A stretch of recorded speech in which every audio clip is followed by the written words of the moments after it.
네, 오늘 새벽에 FOMC 의사록이 발표가 됐습니다. 참 말도 많고 의미도 많은 그런 부분인데요.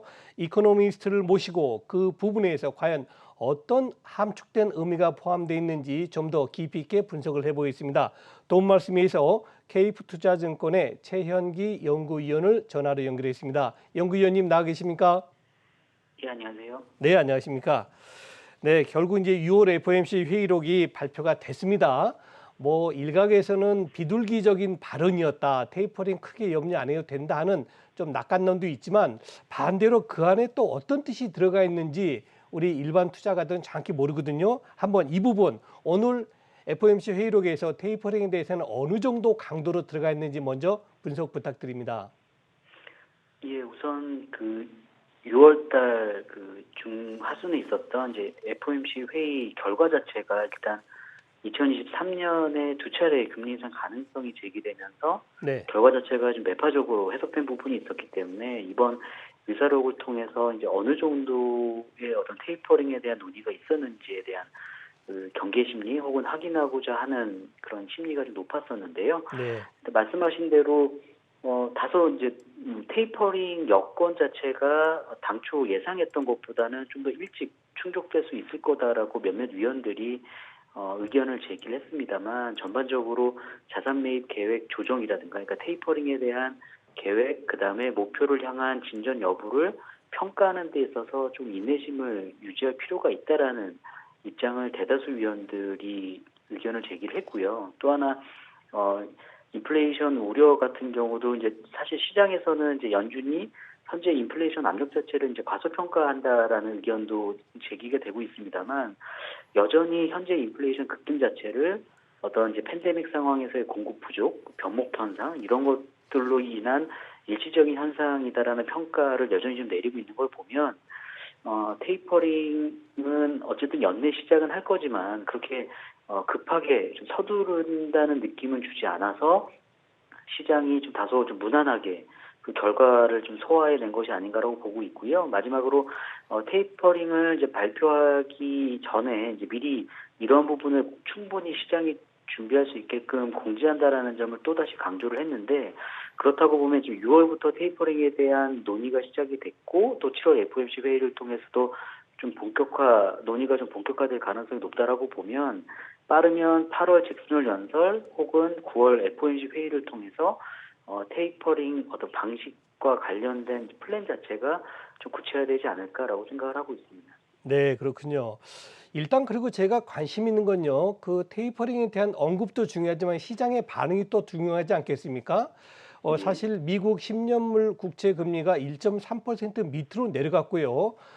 계속 하락세를 보이던 미국 주식시장이 종가 무렵에는 플러스로 전환이 됐습니다. 그래서 오히려 테이퍼링의 시기가 좀 더 늦춰진 것 아니냐는 낙관적인 시각이 부각되고 있는데요. 우리 연구위원님 의견 어떠십니까? 일단은 이제 테이퍼링에 대한 부담 혹은 좀 어느 정도 테이퍼링에 대한 우려를 선반영한 측면이 있었기 때문에 어쨌든 시기 자체가 당초 우려보다는 앞당겨지진 않겠구나라는 안도감 자체가 좀 위험자산 선호 심리를 어느 정도 좀 뒷받침한 게 아닌가라고 생각을 하고 있고요. 또한 미국채 10년물 금리가 이제 1.3%를 깼다가 지금 다시 이제 1.3% 위로 올라오긴 했습니다만 현재의 경기 상황을 놓고 보면 좀 금리 수준 자체는 좀 지나치게 좀 낮은 것 같습니다. 그래서 물론 뭐 최근에 뭐 델타 변이 확산에 대한 우려가 있고 또 미국을 포함한 글로벌 경제 지표의 회복 모멘텀 자체가 1분기 대비 좀 둔화되는 모습을 보이고는 있습니다만 지금 경기 자체가 다시 하반기에 완전히 둔화 국면으로 가는 상황은 아니거든요. 그래서 조금 수급 이슈로 인해서 좀 미국채 금리가 좀 다소 좀 눌리고 있는 상황이라고 보시면 될 것 같고요. 뭐 최근에 좀 안도감을 줄 수 있는 거는 뭐 중국의 그 가격 안정화 대책으로 인해서 원자재 가격이 다소 좀 눌러진 점. 최근에 좀 유가가 나홀로 상승세를 펼치긴 했습니다만 최근에 또 그 오펙 내의 어떤 그 불협화음으로 인해서 불확실성으로 또 유가도 좀 조정을 받은 점 이런 것들이 오히려 좀 미국 주식에는 좀 긍정적인 영향을 좀 미친 부분이 있다라고 보시면 될 것 같습니다.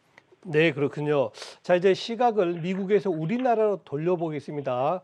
이제 불과 얼마 전부터 우리 한국에도 변이 바이러스가 확산되면서 지금 정부에서는 굉장히 긴장하고 있습니다. 지금보다 좀 더 강한 통제가 필요한 것이 아니냐라는 의견이 벌써 나오고 있는데요. 향후에 우리 국내 경제가 받을 수 있는 타격이라 그럴까요? 이 부분은 어떻게 보십니까?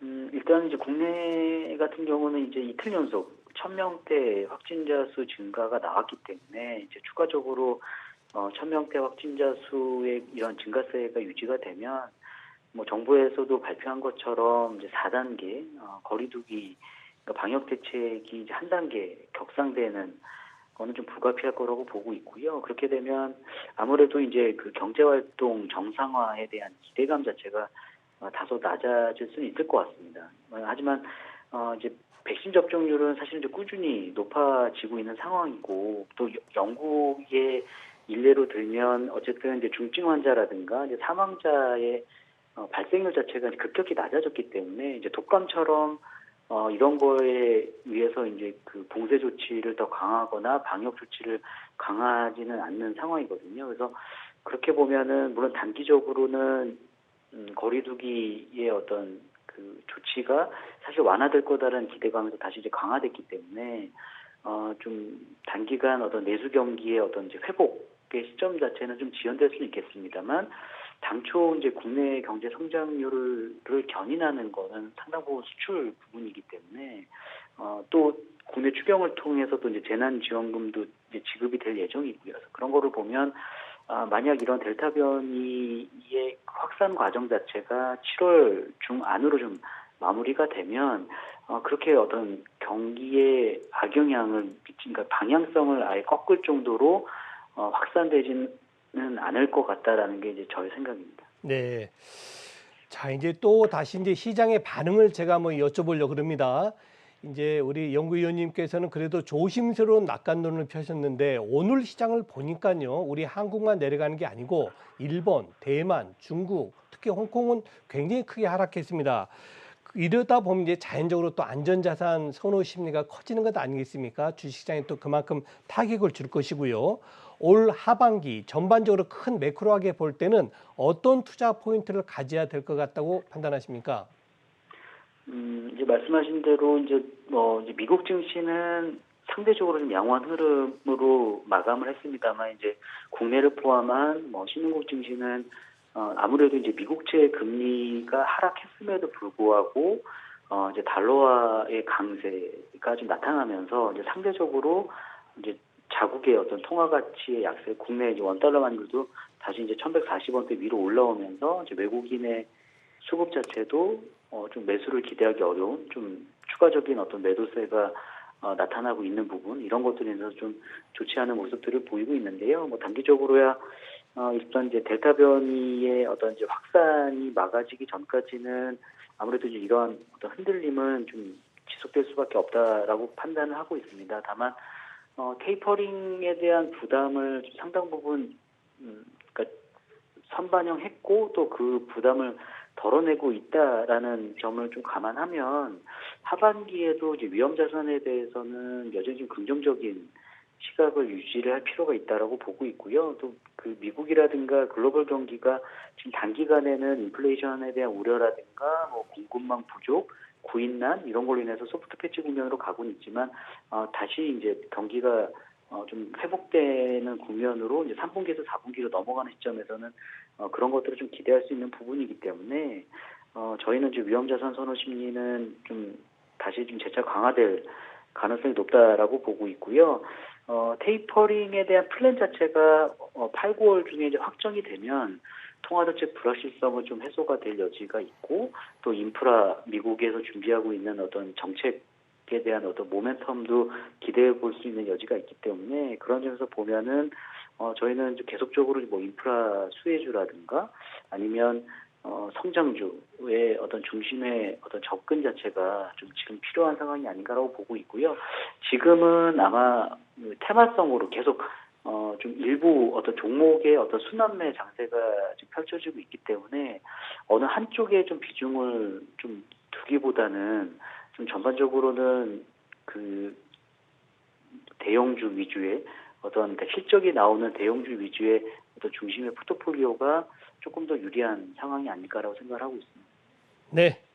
지금까지 미국 FOMC 회의 결과 그리고 하반기 전반적인 매크로 부분에 대해서 진단해 주신 분은 K투자증권의 최현기 연구위원이셨습니다. 연구위원님 감사합니다. 예, 감사합니다.